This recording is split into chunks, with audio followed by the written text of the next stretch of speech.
Hello बच्चों, let's read this question. The question says, for the preparation of tert butyl methyl ether by Williamson's method, the correct choice of reagents is option A is methoxide and tert butyl bromide, option B is methanol and 2-bromobutane, option C is 2-butanol and methyl bromide and option D is tert butoxide and methyl bromide.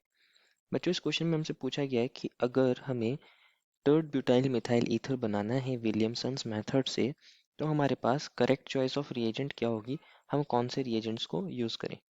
तो first of all बात करते हैं इस question में हमारे पास की concept के बारे में। की कंसेप्ट क्या होगा बच्चों इस क्वेश्चन में हमारा Williamson's method of ether synthesis. बच्चों विलियमसन्स मेथड से हम ईथर को सिंथेसाइज कर सकते हैं, ईथर्स को प्रिपेयर कर सकते हैं। देखते हैं क्या होता है इसके अंदर। हम जनरली क्या लेते हैं इसके अंदर, एक सोडियम एल्कोक्साइड लेते हैं या पर्टिकुलरली बोला जाए तो एक एल्कोक्साइड आयन ले लेते हैं। कंसिडर करिए ये हमारे पास R और यहाँ पे CH2 है और ये O नेगेटिव एक एल्कोक्साइड आयन है।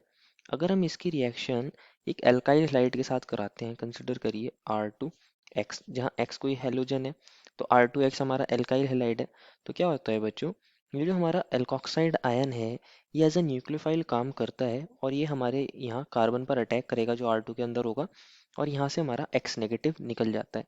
तो हमारा क्या बन जाता है R1, ये CH2 लिया था हमने, यहाँ O है और ये O R2 के साथ बॉन्ड बना लेगा। तो ये हमारा ROR तरह का ग्रुप बन गया है, दैट इज अ ईथर बन गया है।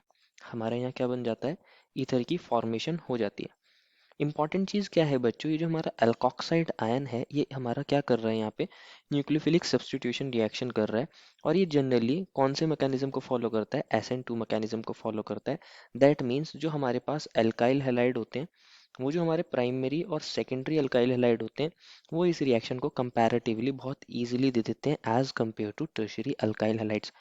तो इंपॉर्टेंट चीज़ें समझते हैं बच्चों क्या क्या है। एक तो हमारे पास एल्कोक्साइड आयन होना चाहिए हमारे रिएजेंट्स के अंदर, रिएक्टेंट्स के अंदर।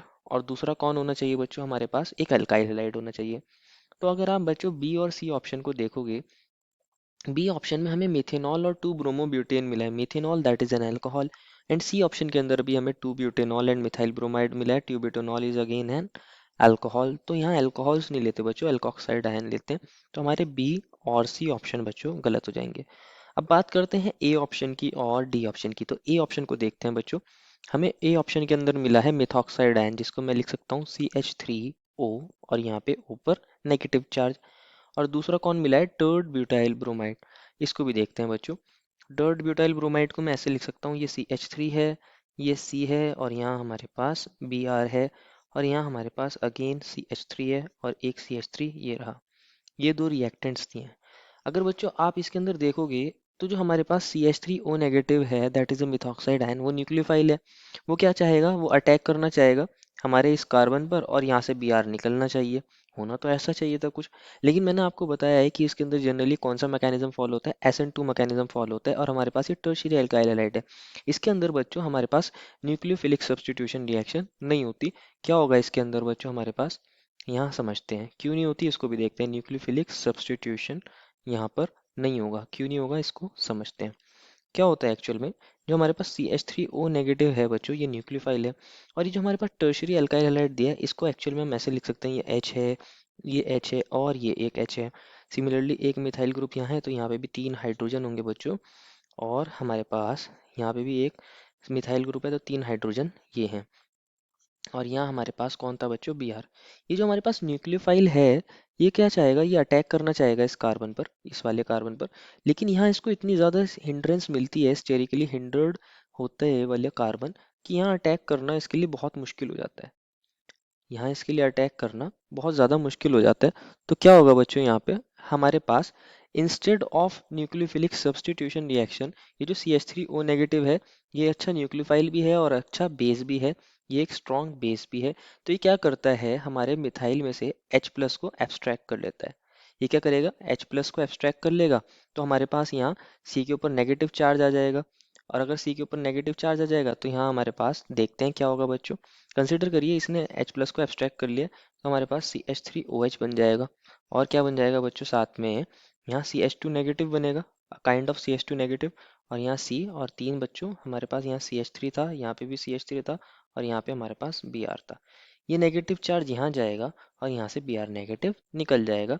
तो हमारे पास क्या बन जाएगा, CH2 डबल बॉन्ड C, और इससे अटैच है CH3 और CH3। तो कौन सी रिएक्शन हो गई है बच्चों हमारी, ये वाली? ये हमारी एलिमिनेशन रिएक्शन हो गई है। कौन सी रिएक्शन हो गई है बच्चों? ये एलिमिनेशन रिएक्शन। तो होता क्या है, अगर हमारे पास हमारा एल्काइल हैलाइड टर्शियरी होता है, तो वहाँ पे एलिमिनेशन रिएक्शन कंप्लीट करती है न्यूक्लियोफिलिक सब्स्टिट्यूशन रिएक्शन को, और हमारे पास वहाँ एलिमिनेशन रिएक्शन हो जाती है instead of nucleophilic substitution reaction. तो इसमें हमारा मेजर प्रोडक्ट क्या बन जाएगा, एल्कीन बन जाएगा। तो यहाँ हमारे पास टर्ड ब्यूटाइल मिथाइल ईथर नहीं बनेगा, तो ऑप्शन ए भी गलत हो जाएगा। अब बात करते हैं ऑप्शन डी की। ऑप्शन डी के अंदर हमें क्या मिला था बच्चों, टर्ड ब्यूटाइऑक्साइड एंड मिथाइल ब्रोमाइड। इसको देख लेते हैं बच्चों, क्या मिला है, टर्ड ब्यूटाऑक्साइड एंड मिथाइल ब्रोमाइड। तो मैं इसको लिख सकता हूँ, हमारे पास CH3 है, यहाँ पर भी CH3 है, और यहाँ पर भी CH3 है, और यहाँ पे O नेगेटिव है। ये टर्ड ब्यूटाऑक्साइड है एंड मिथाइल ब्रोमाइड है, तो मिथाइल ब्रोमाइड को मैं लिख सकता हूँ CH3 और Br। अगर बच्चों आप देखोगे यहाँ पे, तो हमारे पास जो न्यूक्लियोफाइल है वो अभी भी हमारे पास एक बल्कि न्यूक्लियोफाइल है, बट जिस कार्बन पर उसे अटैक करना है वहाँ कोई हिंड्रेस नहीं है, वो प्राइमरी अल्काइल हैलाइड है। तो ये यहाँ इजीली अटैक कर देगा और यहाँ से Br नेगेटिव निकल जाएगा।